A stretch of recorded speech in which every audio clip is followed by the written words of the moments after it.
Shalom and welcome, students of Torah. This year is entitled Daf Yomi B Kuf Samach Gimel.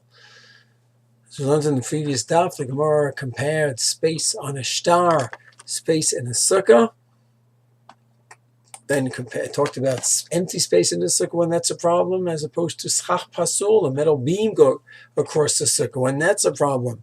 In the previous year, we discussed the halachot of a metal beam of schach pasul, that only when it's 4 tfachim is it a problem, but still there may be concern to be under such a schach pasul. What about space, empty space?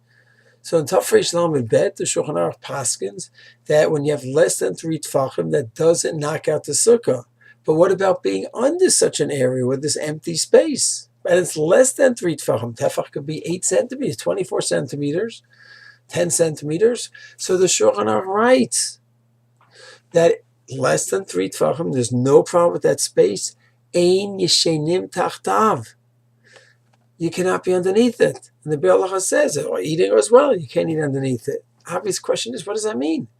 We're not talking about a big gap. We're not talking about 3 tefachim or more, because that would knock out the sukkah if you have that going straight across. So about less than 3 tefachim, and the Shulchan Aruch says you cannot sleep or eat underneath there. So what does that mean? Do we ever have a sukkah which is perfectly covered? There's always spaces in the sukkah, depending on what kind of schach you use. If you use bamboos and trees and branches, there's spaces, there's holes. So the Ramah clarifies and says, no, every sukkah is going to have spaces in it. That's not the problem.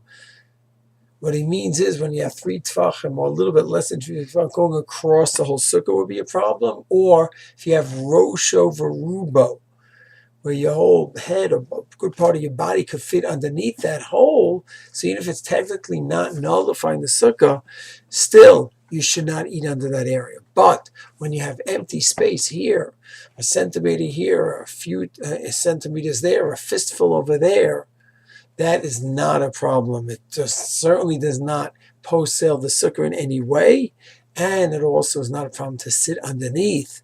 And when the Shulchan Aruch says that you cannot sit under empty space, even if it's less than 3 tefachim, it's only where it goes across the whole sukkah and it's a clearly delineated area. But otherwise, the empty spots that we have here and there, the Mishnah Berurah, the Ramah clarified that's totally fine. This is what it's expressed in Tafresh Lamed Bet, if bet in the Shulchan Aruch. Shalom.